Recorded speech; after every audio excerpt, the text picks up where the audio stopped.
नमस्कार बच्चों, TSS online class में आप सबों का स्वागत है। मैं श्याम सुंदर सर आप लोगों के समक्ष आज हिंदी व्याकरण लेकर उपस्थित हुआ हूँ, जो कक्षा 7 से है। आज क्लास 7 की संस्कृत व्याकरण में क्लास में आप लोगों का स्वागत है। तो चलिए चलते हैं आज हम लोग पाठ की ओर। आज जो हम फर्स्ट लेसन में पढ़ेंगे वह है भाषा और व्याकरण। जैसा कि आप लोग जानते हैं बच्चों, भाषा किसे कहते हैं? तो भाषा शब्द की उत्पत्ति संस्कृत की भाष धातु से हुई है। भाषा की उत्पत्ति संस्कृत की भाष धातु से हुई है, जिसका अर्थ है व्यक्त, वर्ण या बोलना। इस भाष में ही शब्द भाषा का निर्माण हुआ, जिसे आप बोलचाल में बोली कहते हैं। शास्त्र में यह भाषा कहलाते हैं। भाषा की ध्वनियाँ अपूर्ण शब्दों का निर्माण करती हैं, अनेक शब्दों का, है ना। शब्दों को सहायता से ही वर्णों का निर्माण पर विचार किया जाता है, आदान प्रदान किया जाता है। हम लोग किसी भी मन की बात को लिखकर, बोलकर जो दूसरों के पास व्यक्त करते हैं। साधारण से आप कह सकते हैं, भाषा वह साधन है जिसके द्वारा मनुष्य अपने मन के भाव को या विचार को दूसरों के सामने प्रकट करता है तथा दूसरों के विचार या मन के भाव को समझ सकता है। उसे ही क्या कहते हैं? भाषा कहते हैं। समझ गए? भाषा किसे कहते हैं? तो मनुष्य जिस माध्यम से अपने मन के विचार को दूसरे के समक्ष लिखकर या बोलकर प्रकट करता है, उसे भाषा कहते हैं। अब देखिए, भाषा कितने प्रकार के होते हैं? तो बच्चों, भाषा 2 प्रकार के होते हैं। वैसे भाषा 3 प्रकार के होते हैं। समझ गए? कौन कौन? मौखिक भाषा, लिखित भाषा और सांकेतिक भाषा। ठीक है, समझ गए? अब बात रहा भाई, मौखिक भाषा किसे कहते हैं? तब मुख से बोलकर जो विचार प्रकट करते हैं वह मौखिक भाषा कहलाता है। जो हम लोग बातचीत करते हैं उसको क्या कहते हैं? मौखिक भाषा कहते हैं। लिखित भाषा अपने मन की भाव को जो लिख कर के दूसरों के समक्ष प्रकट किया जाता है, या जो चीज़ को हम लोग लिखकर प्रकट करते हैं उसे लिखित भाषा कहते हैं। मैंने तीसरा भाषा भी बताया था आप लोगों को, सांकेतिक भाषा। तो जो हम लोग इशारे में बात करते हैं, कुछ बात ऐसे होते हैं जो हम लोग इशारा से करते हैं। तो इशारा में जो भी बात कही जाती है, सुनी जाती है, समझी जाती है, उसे क्या कहते हैं? सांकेतिक भाषा कहते हैं। समझ गए सभी? आगे की ओर बढ़ा जाए। अब भाषा के अंग।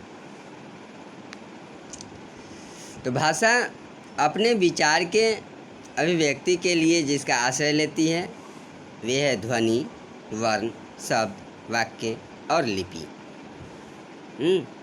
भाषा के यह सब क्या कहलाते हैं? भाषा के अंग कहलाते हैं। चलते हैं सबसे पहले बोली की ओर। तो भाषा के क्षेत्रीय रूप है बोली, जो हम लोग गांव समाज में अपना भाषा जो बोलते हैं, ठेठी, उसी को क्या कहते हैं? बोली कहते हैं। या किसी क्षेत्र विशेष में ही वहाँ से के निवासी द्वारा मौखिक रूप से अपने विचारों को आदान प्रदान के माध्यम होती है। बोली का क्षेत्र सीमित होता है, जबकि भाषा का क्षेत्र विस्तृत या व्यापक होता है। भाषा सभी जगह बोली जाती है। जैसे हिंदी भाषा है, हिंदी सभी जगह बोला जाता है, लेकिन कहीं देखेंगे भोजपुरी बोलते हैं कोई आदमी, कुछ बंगाली बोलते हैं, कुछ हिंदी बोलते हैं, कुछ मैथिली बोलते हैं। तो जहाँ का जैसा माहौल होता है, जहाँ का जैसा क्षेत्र होता है, वहाँ पर उसी प्रकार की भाषा बोली जाती है ना। बुंदेल, अवधी, गढ़वाली, मरवाड़ी, जहाँ मरवाड़ी लोग रहते हैं वहाँ उस समाज में मरवाड़ी भाषा बोली जाती है। जहाँ ब्राह्मण लोग रहते हैं वहाँ मैथिली बोली जाती है, कहीं अंगिका बोली जाती है ना। तो एवं प्रकार से जिस समाज में जिस प्रकार के लोग निवास करते हैं वहाँ के जो बोले जाते हैं भाषा, वह क्या कहलाती है? बोली कहलाती है। बोली अपने गांव समाज भर सीमित रहती है, परंतु भाषा क्या होता है? तो यह अपना राज्य, जिला से राज्य, राज्य से देश, देश से दूसरे देश तक सीमित होता है। अतः भाषा व्यापक होता है, विस्तृत होता है, और बोली क्षेत्रीय होता है। समझ गए? अब है लिपि। भाषा के लिखने की विधि को हम लोग क्या कहते हैं? लिपि कहते हैं। भाषा, लिखित भाषा के मूल ध्वनियों को लिए जो चिन्ह मान लिए जाते हैं वे वर्ण कहलाते हैं, परंतु जिन रूप में वे लिखे जाते हैं उसे क्या कहते हैं? लिपि कहते हैं। जैसे संस्कृत, हिंदी, गुजराती व मराठी भाषा की लिपि क्या है? देवनागरी है। पंजाबी भाषा की लिपि क्या है? गुरुमुखी है। उर्दू भाषा की लिपि क्या है? पारसी है। अंग्रेजी भाषा की लिपि क्या है? रोमन है ना। तो एवं प्रकार से आप लोग समझ गए लिपि। अब चलते हैं आगे की ओर। आगे है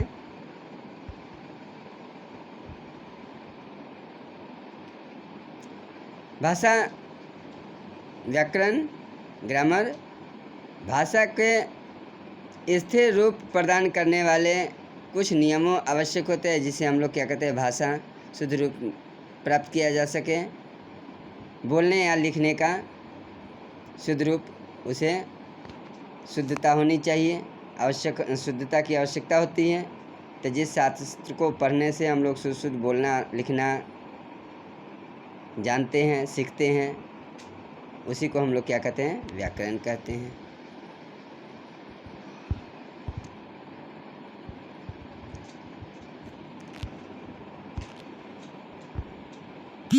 व्याकरण के अंग किसी भाषा के शुद्ध रूप से बोलने तथा लिखने के लिए जिन वर्णन शब्दों का, वाक्यों का ज्ञान होना आवश्यक होता है।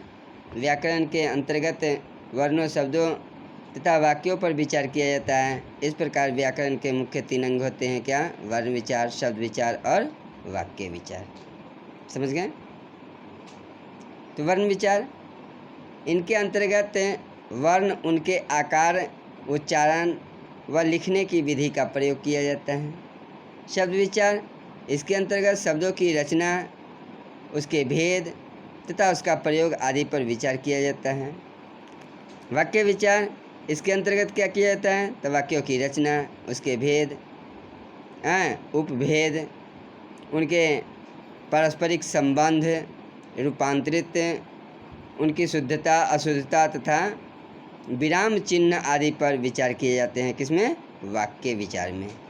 ठीक है, तो इसी के साथ आज का पहला लेसन समाप्त हुआ। अब अभ्यास है जो आप लोगों को करके लाना है या आप लोगों को खुद से करना है। इसमें हम कुछ आप लोगों को बनाकर करके नहीं देंगे, हमने पढ़ा दिया और आप लोगों को यह सारा काम खुद से भरना है। जैसे यह सब दिया गया है, कहाँ की भाषा कौन सी है, तो आप लोग फेयर में इसको बना कर लाएंगे। साथ ही कुछ प्रश्नोत्तर दिए गए हैं, इसे भी आप लोग बना लेंगे। समझ गए?